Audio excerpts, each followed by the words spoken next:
Assalamualaikum warahmatullahi wabarakatuh. Salam sejahtera bagi kita semua.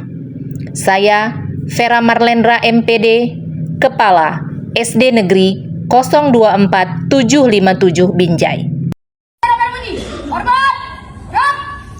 Video apresiasi GTK 2025 kategori GTK Dedikatif Kepala SD dengan judul Membangun Harapan dari Keterbatasan.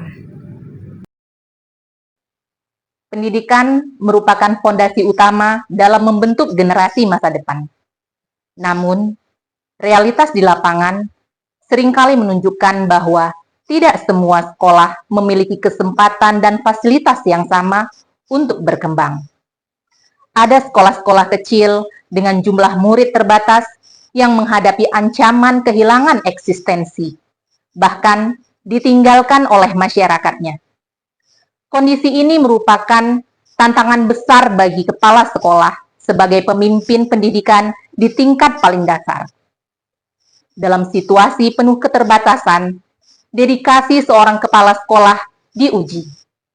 Tidak hanya dituntut untuk menjaga keberlangsungan sekolah, ia juga perlu menghadirkan inovasi dan strategi yang mampu menghidupkan kembali semangat belajar. Februari 2023, awal saya ditempatkan di sekolah tersebut. Kondisi sekolah seperti hidup segan mati tak mau. Jumlah murid hanya 35 orang. Halaman sekolah tergenang air dan becek jika hujan deras melanda. Kelas yang ikut kebanjiran, dan sarana prasarana yang rusak. Dana BOS sekolah hanya cukup untuk menutupi biaya operasional sekolah. Kepercayaan masyarakat pada sekolah juga menurun, serta semangat dan disiplin guru juga mulai memudar. Langkah pertama yang saya lakukan adalah menyatukan visi.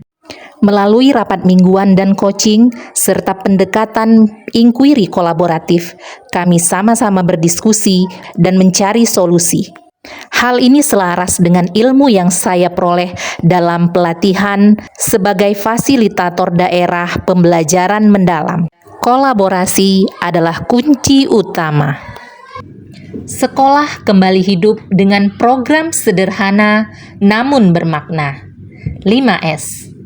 Senyum, salam, sapa, sopan, dan santun. Guru piket menyambut murid di gerbang, memutar lagu anak-anak, dan menciptakan suasana hangat. Sekolah yang dulu sepi, kini kembali bersemangat. SD Negeri 024757 Binjai memang bukan sekolah inklusi. Namun, untuk menambah jumlah murid, sekolah membuka diri bagi anak berkebutuhan khusus. Melalui workshop dan pendampingan, guru belajar memahami karakter mereka.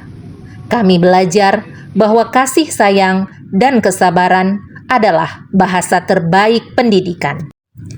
Keputusan menerima murid ABK merupakan langkah besar yang menuntut kesabaran dan ketulusan.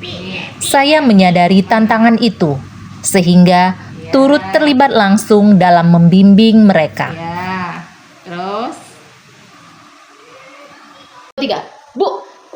Lagi. Bu. Bu. Nah, nanti kalau lewat jangan ayah, panggil Bu gitu ya. Ya, oke. Rafasya, ini siapa?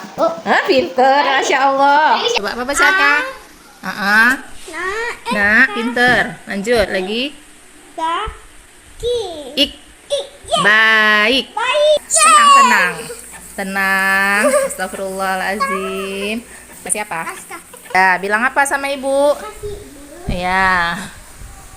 Saya ingin menyampaikan rasa terima kasih kepada ibu kepala sekolah yang sudah menerima anak saya yang berkebutuhan khusus di sekolah ini. Sekolah ini sudah memberi dukungan yang bagus untuk anak-anak berkebutuhan khusus, khususnya dari ibu kepala sekolah yang turut andil dalam melayani anak berkebutuhan khusus di sekolah ini. Semua anak diberi kesempatan untuk ikut serta saat ada kegiatan apapun di sekolah termasuk anak saya. Saya juga sangat menghargai upaya Ibu Kepala Sekolah dalam menciptakan lingkungan sekolah yang inklusif dan ramah bagi semua siswa. Walaupun anak saya anak ABK, tapi tidak pernah saya lihat adanya pembulian. Anak saya juga bisa berteman dengan baik dengan teman-teman yang lainnya tanpa ada rasa canggung. Mereka juga akan belajar untuk meningkatkan rasa percaya diri melalui kegiatan-kegiatan yang ada di sekolah. Murid-murid berkebutuhan khusus akan berbaur dan belajar bersosialisasi dengan murid-murid lainnya.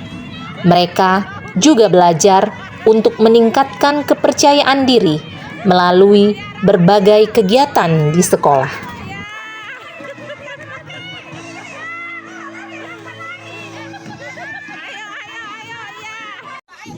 Seperti Tio, murid ABK dengan gangguan motorik. Dia selalu bersemangat dan percaya diri dalam setiap kegiatan yang dilakukan di sekolah, seperti kegiatan literasi dalam video ini. Sekolah mulai membuat berbagai ekstrakurikuler, mulai dari silat dan pramuka yang dilatih dari orang luar, hingga ekstrakurikuler yang diadakan oleh guru secara sukarela tanpa bayaran sepeser pun. Mereka melakukannya dengan hati karena dedikasinya pada sekolah.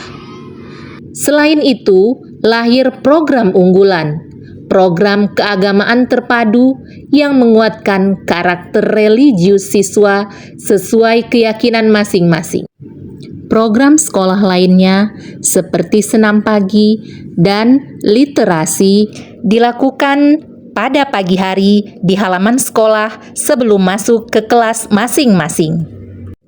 Untuk mempromosikan semua program sekolah, kami mendatangi masyarakat melalui perwiritan dan TK-TK.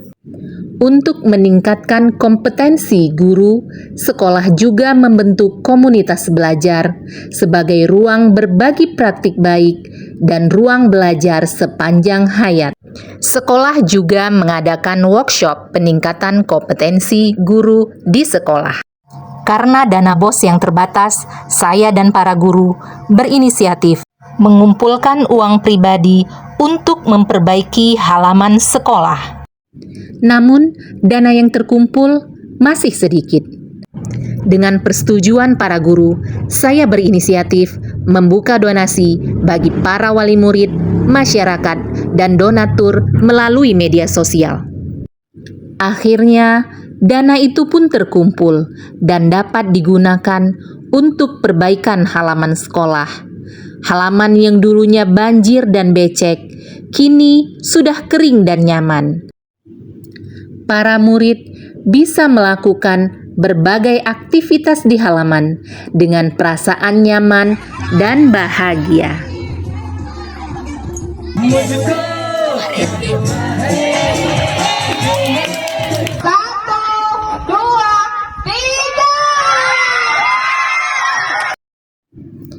Buah dari kolaborasi dan perjuangan mulai terlihat. Setelah 2 tahun saya memimpin sekolah ini, terlihat peningkatan jumlah murid dari 35 orang menjadi 53 orang. Prestasi olahraga juga semakin meningkat.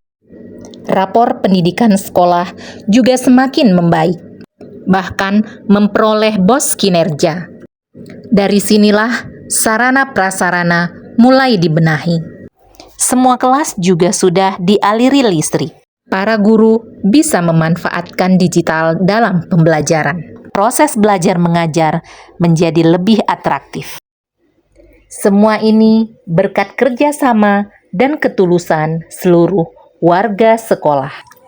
Bagi saya, guru bukan bawahan, tapi mitra menuju perubahan. Dari keterbatasan, kami membangun harapan. Karena dengan kolaborasi dan cinta, sekolah ini dapat bangkit kembali. SD Negeri 024757